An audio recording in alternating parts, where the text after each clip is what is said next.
Right, ready to ditch that home office. Trade it in for like a beachside villa in Spain. We're going deep on Spain's digital nomad visa today. But could you actually get one? Well, this type of visa is getting more popular. It shows people want flexibility and global experiences, in work. It's a whole lifestyle shift, not just, paperwork.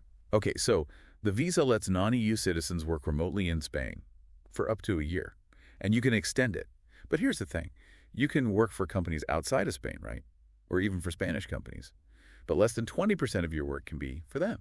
Yeah, lots of people miss that. That might surprise some people. It means they want people who will contribute to the global economy while they enjoy living in Spain. Best of both worlds. Yeah. But who can actually apply? So, you need to prove you work remotely, consistently. You need a clean criminal record, of course, and health insurance that covers you in Spain. Oh, and a university degree, or at least 3 years of professional experience. So no straight out of high school and off to Spain. Not quite.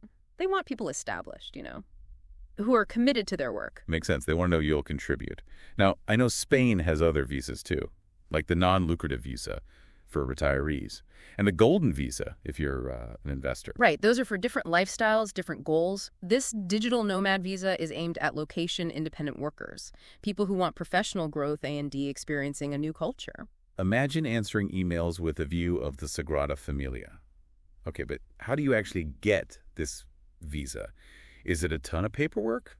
Bureaucracy? There is a process, but it's doable if you prepare right. 5 main steps. First, you gather all the documents. Some might need an apostille.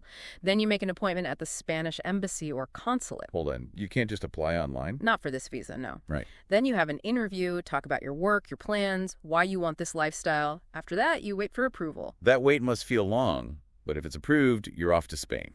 Almost. Last step is getting your NIE, your tax ID number. You need it for everything, bank account, lease, you name it. It's like your key to living in Spain. Okay, so there are a few things to do, but it's possible. But before we get into those 5 steps, what about taxes?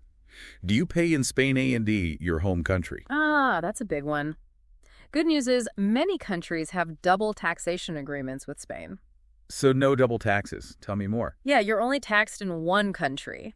But figuring out which country depends on the agreement. Residency status, type of income, length of stay, all that. Sounds complicated, but good to know. Now, anyone ready to pack their bags, don't forget to check the description for travel deals. Flights, hotels, accommodations, we got you covered. And for everyone who wants to know those 5 steps, we'll be right back. All right, so let's break down those 5 steps. First up, you got to prove you're a real remote worker. It's not just saying, hey, I work remotely, You need evidence. Like what kind of evidence? What are we talking here? Well, if you've got an employer, a work contract is key. It has to say you're allowed to work remotely, clearly. Freelancers, self-employed, it's trickier. Oh, I bet. Yeah. So what do freelancers have to show? They need a portfolio, contracts with clients, invoices, all that, to prove they have a work history, and income coming in regularly. Makes sense. Got to document everything. Now, you mentioned that less than 20% of work can be for Spanish companies. Why is that so important? Well, they want to make sure the visa is used correctly. It's meant for people who mainly work for companies outside of Spain. They want to attract global talent, not displace Spanish workers, Add to the economy, not take away, right? Yeah.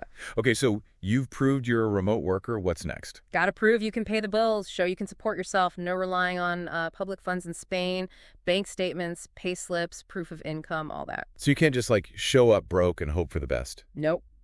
Spain wants to see you're financially independent. Gotcha. Nobody wants to be struggling in a new country.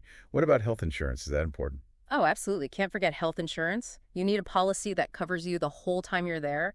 And not just any insurance. It's got to meet Spain's requirements, work within their system. So do your research beforehand, make sure you're covered.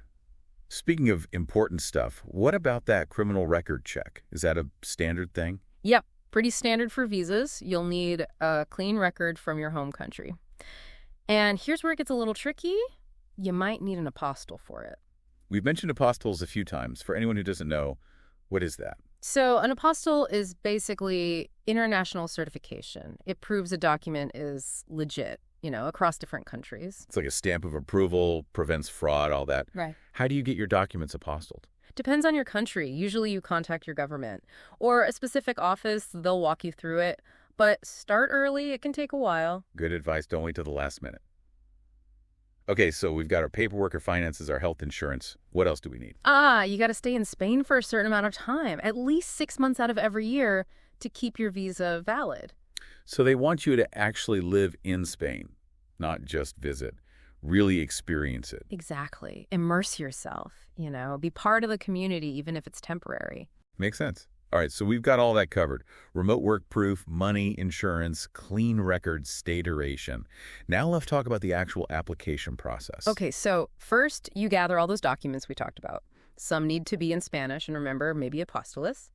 Then you schedule your interview.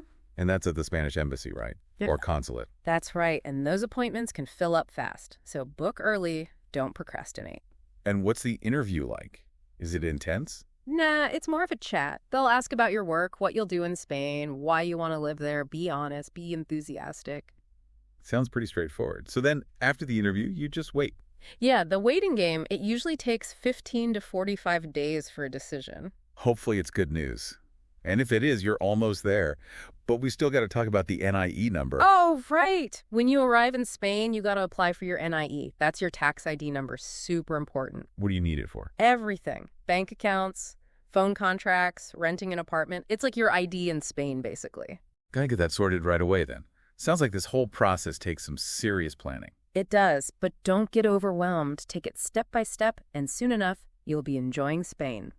I like that attitude. And hey, for anyone ready to start planning, remember to check out those travel deals in the description. But stick with us, because next we're talking double taxation agreements. That's a big one for digital nomads. Okay, so these double taxation agreements, they're important, right? Imagine you're in Barcelona, working from a cafe, living the dream, and then bam, you realize you might owe taxes to Spain in your home country. Yeah, not so dreamy anymore. Exactly. That's where these agreements come in. They make sure you don't get taxed twice on the same income, So you only pay taxes in one country, not both. Exactly.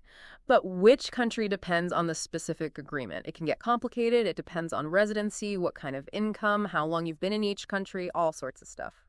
So even though it's good, Yeah. it can be a bit confusing. It can, yeah. That's why you got to do your research. Before you even go to Spain, look up the agreement with your country.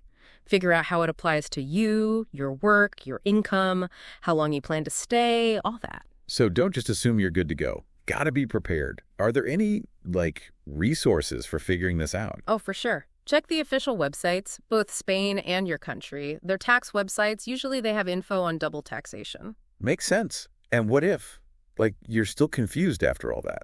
Talk to a professional, a tax expert who knows international stuff. They can give you advice, specific to your situation. Good idea. Sometimes you need an expert. Yeah. Okay, so we've covered a lot today. The application process, the whole double taxation thing.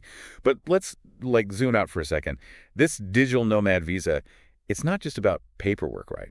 It's about a changing world. More people working remotely, moving around, wanting flexibility and freedom in their careers. It's a whole new way of living, working. You're not tied down to one place. You can explore the world while you build your career. And Spain is just one country doing this.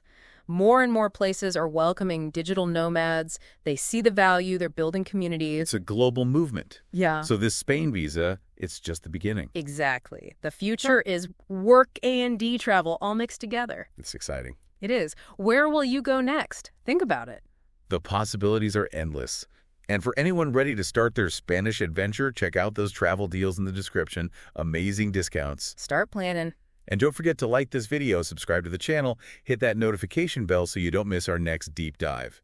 And let us know in the comments, where would you go with a digital nomad visa? Thanks for joining us.